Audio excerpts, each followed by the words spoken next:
15 साल आपको दिया और आपने मुगलों को क्या दिया?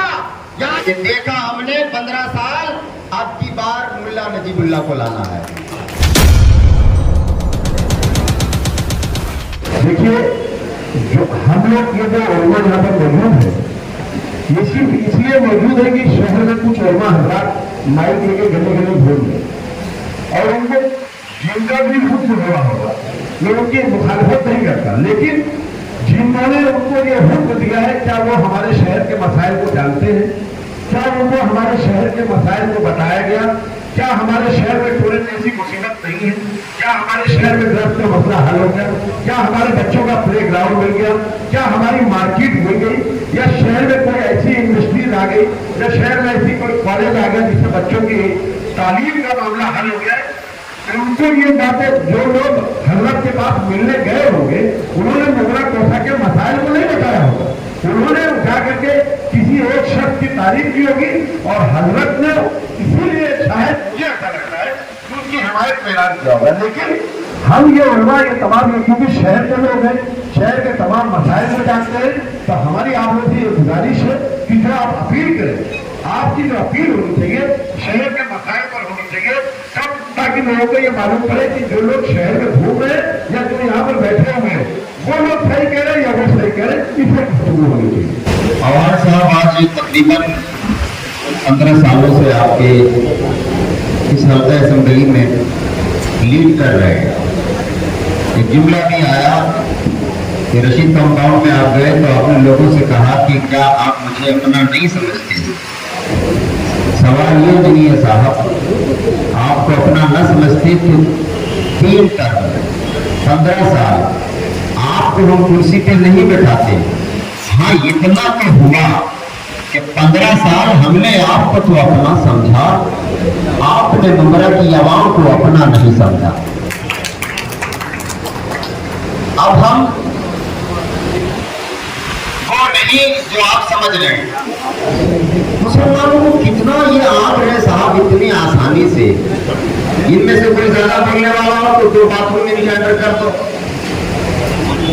पार्किंग लेके मुसलमान को पार्किंग और बाथरूम लेने नहीं आए हैं, हम अब लड़ करके हमारे संविधान में जो हमको हक दिया है वो लेने आए हैं।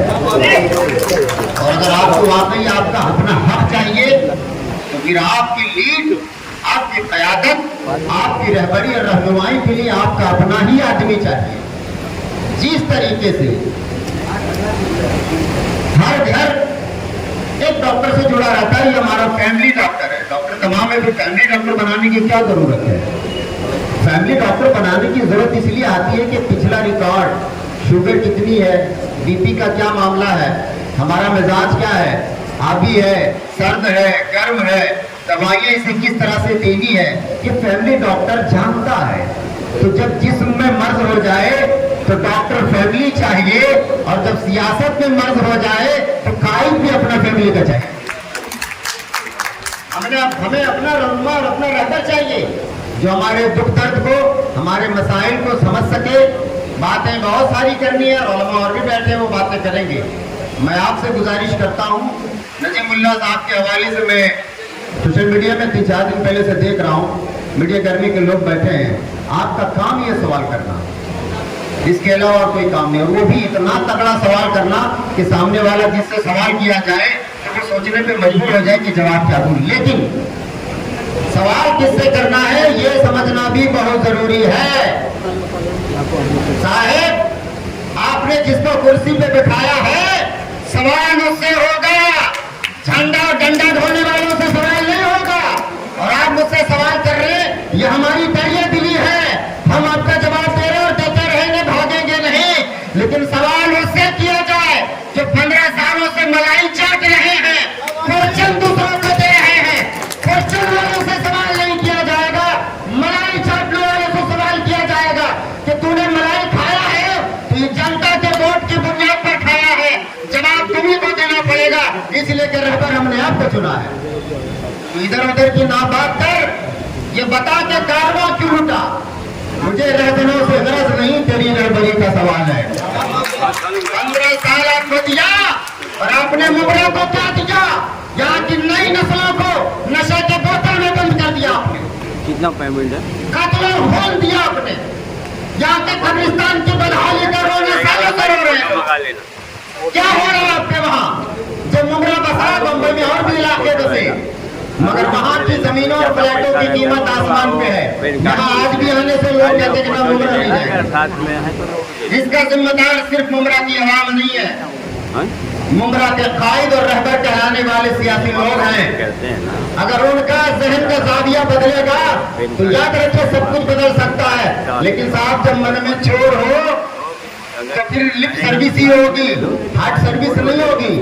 अल्लाह का शुक्र है कि लिप सर्विस वाला नहीं, हार्ट सर्विस वाला मुझे मुल्ला नजीबुल्लाह हमें मिल गए हैं, जो सिर्फ ये नहीं कहेंगे कि सर मिले तो जबान हिले, वो ये कहेंगे कि हम आपसे हैं, आप हमसे हैं, और हम आए ही हैं अपने लिए और अपनों के लिए।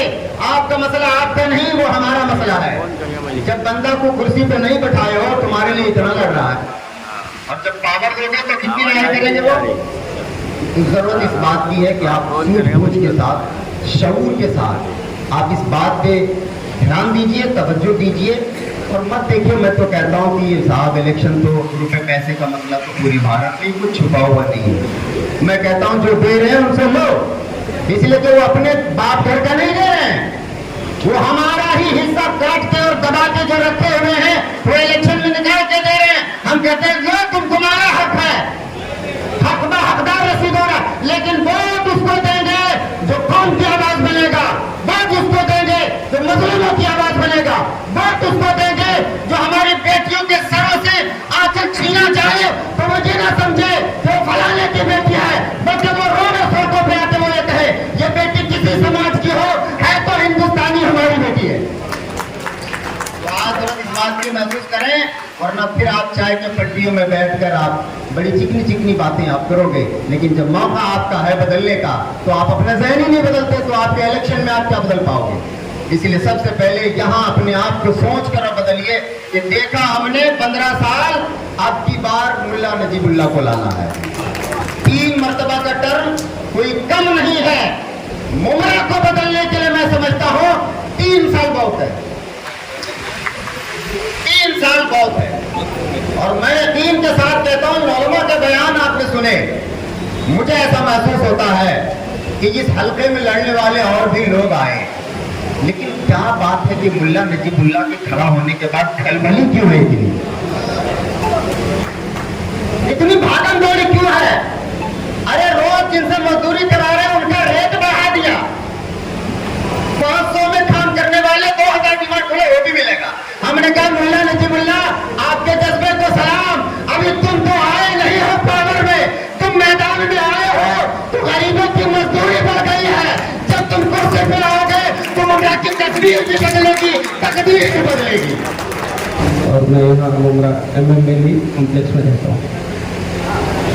सबसे पहले मैं आपसे एक सवाल करता हूँ कि आपके पास ये जो मोबाइल है और इसमें अगर कुछ खराबी है तो आप इसको बनाने के लिए किसके पास लेके जाएंगे? मोबाइल बनाने वाले के पास या किसी और को दे देंगे? आप ये मुझे पहले बताइए। मोबाइल बनाने वाले के पास। तो आज हम कौम मिल्लत अपने दिन की हिफाजत और तहफ़्फ़ुज़ की बात करते हैं, तो आप अपने शरीयत पे, आपके दिन पे, अपने दिन के मामलात को किसके पास लेके जाएंगे? उसके पास जो आपके दिन पे यकीन रखता है, ईमान रखता है उसके पास, या किसी और के हाथ में दे देंगे? आप मुझे पहले इतनी सी बात पहले बता दीजिए। आप एक छोटा सा मोबाइल की जिम्मेदारी जिसकी जानकारी वो नहीं रखता है, आप उसके हाथ में नहीं दे सकते हैं, तो आप अपने कौम मिल्लत की जिम्मेदारी किसी गैर के हाथ में कैसे दे सकते हैं जिस पर उसका यकीन नहीं हो? मैं ये नहीं कहता हूँ कि वो नहीं कर सकते, कर सकते, हो सकता है हमसे बेहतर कर सकते, लेकिन उसको सबके दिल और शिद्दत से करने के लिए उस पर यकीन और ईमान होना बहुत जरूरी है। मैं किसी को ये नहीं कहता हूँ, किसी को कम नहीं कहता हूँ, लेकिन मैं मेरे दिल की बात कर रहा हूँ।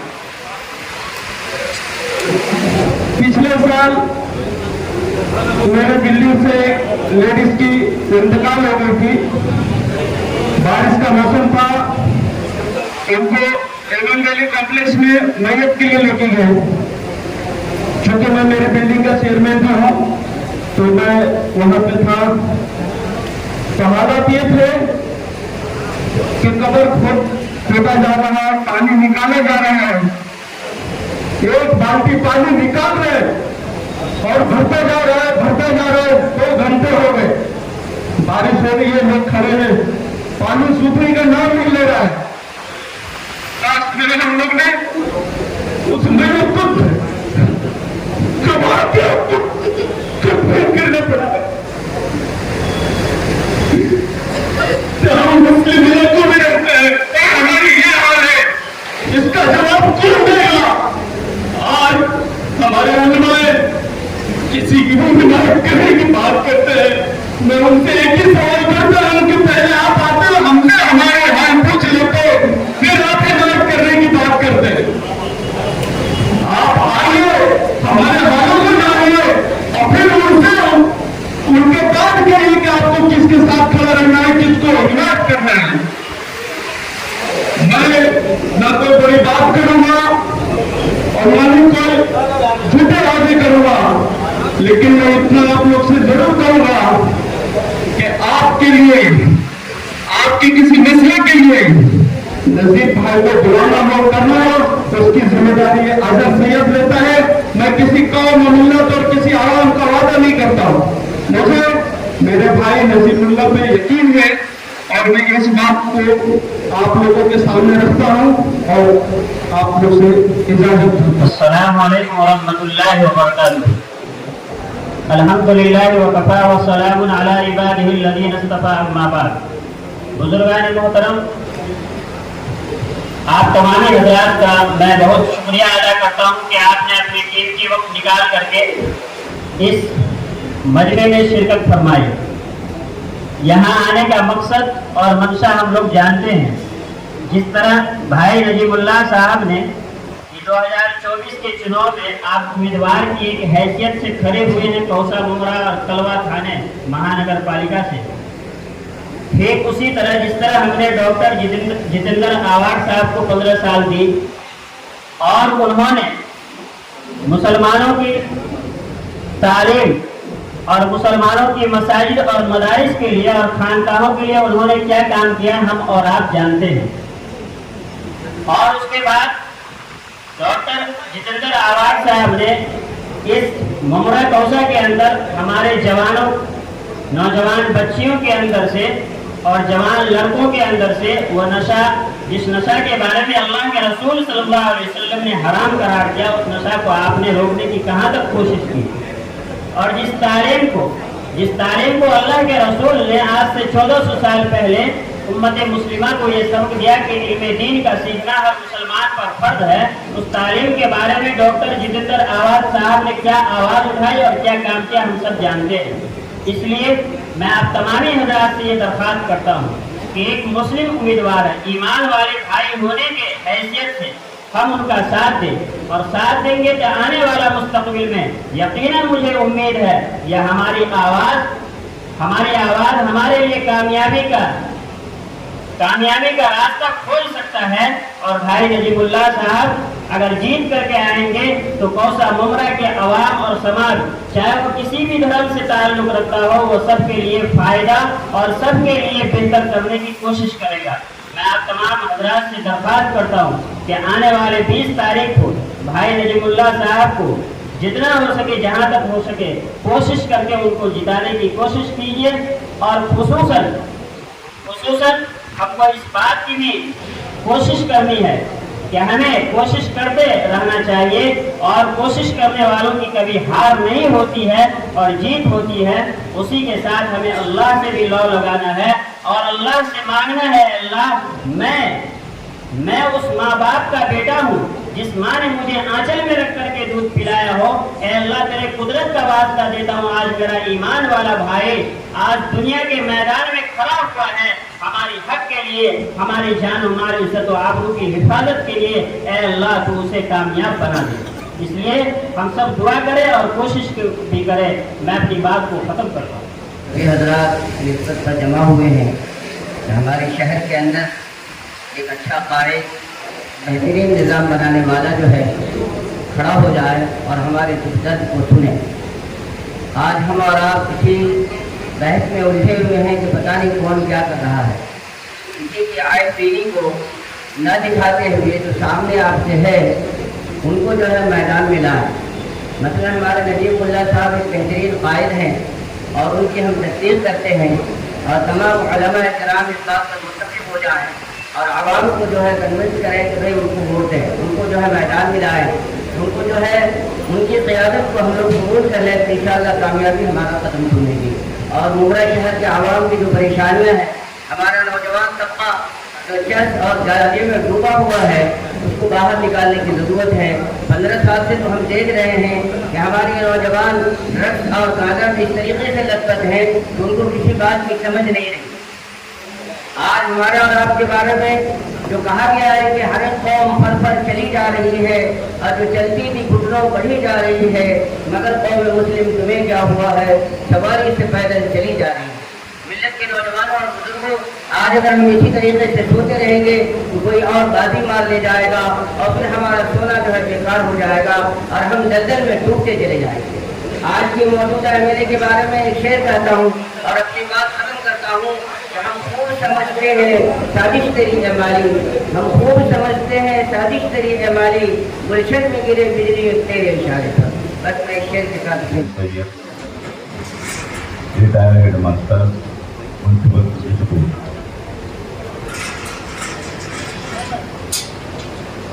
बदलाव जरूरी है। इस मसले के ऊपर मुमरा कौसा की अवाम तैयार हो चुकी है। 15 साल हमारे जो एमएलए रहे हैं,